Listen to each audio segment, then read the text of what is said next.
Let's continue to read the book by Sam Harris, Waking Up, A Guide to Spirituality Without Religion. The traditional goal of a meditation is to arrive at a state of well-being that is imperturbable, or if perturbed, easily regained. The French monk Matthew Ricard describes such happiness as a deep sense of a flourishing that arises from an exceptionally healthy mind. The purpose of a meditation is to recognize that you already have such a mind, that discovery in turn helps you to cease doing the things that produce needless confusion and suffering for yourself and others. Of course, most people never truly master the practice and don't reach a condition of imperturbable happiness. The near goal, therefore, is to have an increasingly healthy mind, that is, to be moving one's mind in the right direction. There's nothing novel about trying to become happy, and one can become happy within certain limits without any recourse to the practice of meditation. But the conventional sources of happiness are unreliable, being dependent upon changing conditions. It is difficult to raise a happy family, to keep yourself and those you love healthy, to acquire wealth and find creative and fulfilling ways to enjoy it, to form deep friendships, to contribute to society in ways that are emotionally rewarding, to perfect a wide variety of artistic, athletic, and intellectual skills, and to keep the machinery of happiness running day after day. There's nothing wrong with being fulfilled in all these ways, except for the fact that if you pay close attention, you will see that there is still something wrong with it. These forms of happiness aren't good enough. Our feelings of fulfillment do not last, and the stress of life continues. So, what would a spiritual master be a master of? At a minimum, she will no longer suffer certain cognitive and emotional illusions. Above all, she will no longer feel identical to her thoughts. Once again, this is not to say that such a person will no longer think, but she would no longer succumb to the primary confusion that the thoughts produce in most of us. She would no longer feel that there is an inner self who is a thinker of these thoughts. Such a person will naturally maintain an openness and serenity of mind that is available to most of us only for brief moments, even after years of practice. I remain agnostic as to whether anyone has achieved such a state permanently, but I know from direct experience that it is possible to be far more enlightened than I tend to be. The question of whether enlightenment is a permanent state need not detain us. The crucial point is that you can glimpse something about the nature of a consciousness that will liberate you from suffering in the present. Even just recognizing the impermanence of your mental states deeply, not merely as an idea, can transform your life. Every mental state you have ever had has arisen and then passed away. This is the first-person fact, but it is nevertheless a fact that any human being can readily confirm. We don't have to know any more about the brain or about the relationship between consciousness and the physical world to understand this truth about our own minds. The promise of a spiritual life Indeed, the very thing that makes it spiritual, in the sense I invoke throughout this book, is that there are truths about the mind that we are better off knowing. What we need to become happier and to make the world a better place is not more pious illusions, but a clear understanding of the way things are. The moment we admit the possibility of attaining contemplative insights and of training one's mind for that purpose, we must acknowledge that people naturally fall at different points on a continuum between ignorance and wisdom. Part of this range will be considered normal, but normal isn't necessarily a happy place to be.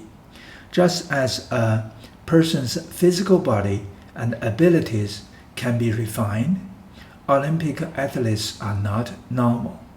One's mental life can deepen and expand on the basis of talent and training. This is nearly self-evident, but it remains a controversial point.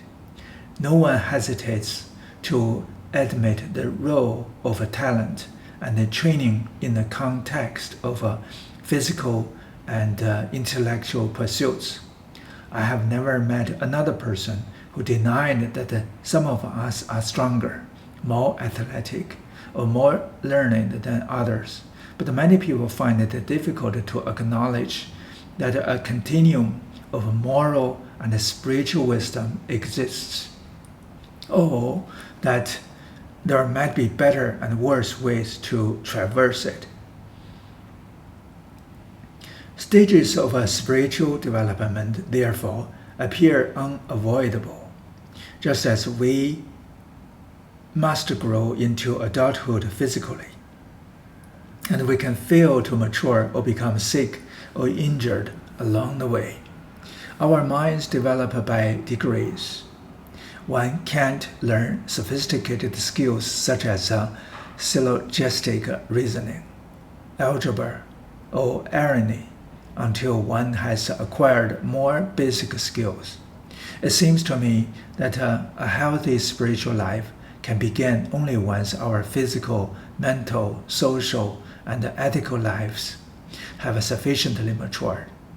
We must learn to use language before we can work with it creatively or understand its limits, and the conventional self must form before we can investigate it and understand that it is not what it appears to be. Ability to examine the contents of one's own consciousness clearly, dispassionately, and non-discursively, with sufficient attention to realize that no inner self exists, is a very sophisticated skill. And yet basic mindfulness can be practiced very early in life. Many people, including my wife, have successfully taught it to children as young as 6. At that age and every age thereafter, it can be a powerful tool for self-regulation and self-awareness.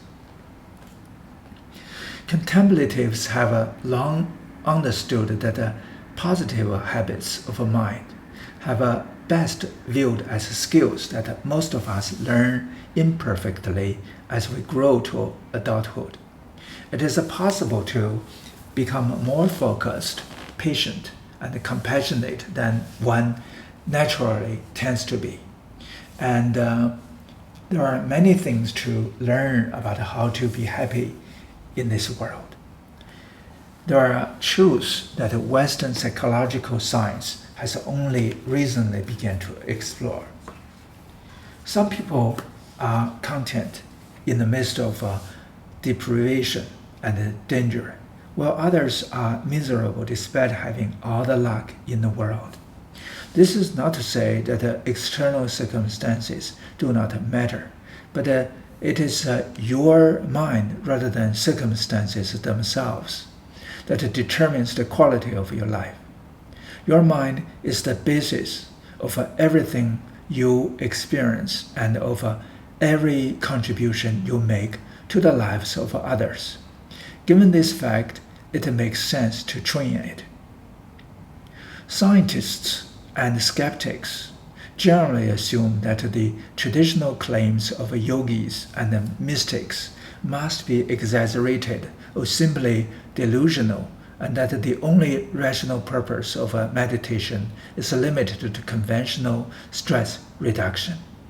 Conversely, serious students of these practices often insist that even the most outlandish claims made by and about spiritual masters are true.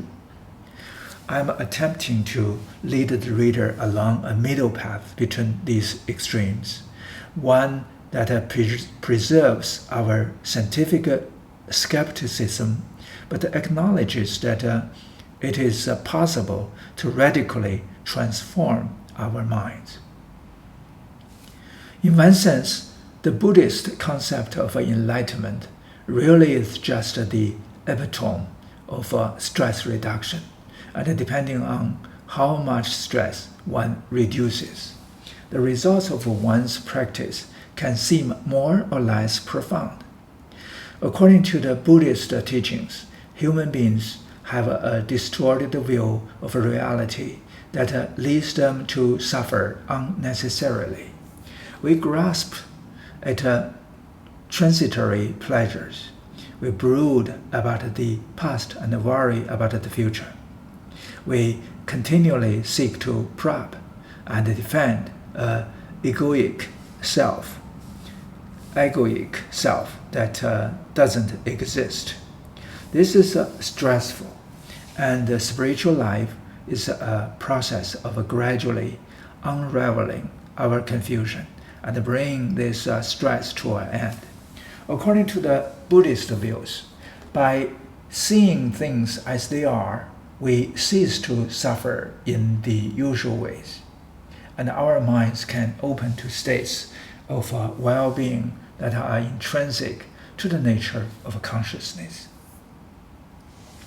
Of course, some people claim to love stress and appear eager to live by its logic.